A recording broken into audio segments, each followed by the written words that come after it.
Okay, today we're looking at the WildVenture rain tarp, or tent tarp, whatever. It fits in this little bag. I've already set it out so you can kind of see the dimensions. It's about 10 foot by 10 foot. So big enough for a camping backpack or a camping tent, you know, your normal 2 or 3 man tent. Fits up pretty small. With it, you get 2 sets of stakes.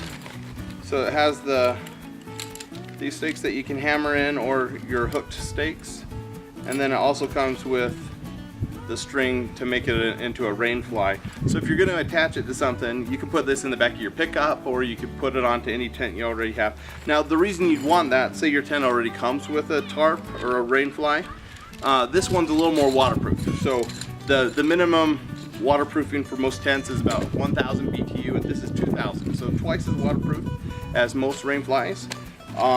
But the other cool thing about this one is this can work as a standalone tent because it's so rainproof and secure, and because it has all the places to hook it up. You can actually make your own makeshift tent out of it. So this is really good for backpacking. If you want to be a minimalist, I mean, this is all you're carrying with you. It's just one little bag, so you can throw it in your backpack and you're good to go. So if you're looking to save on space, this is a good option for that. Looking for more waterproofing, it's good for that. So either way, it's looking like a good deal. It's a pretty good price right now on Amazon, so if you click the link below, then it'll redirect you to that Amazon page, okay?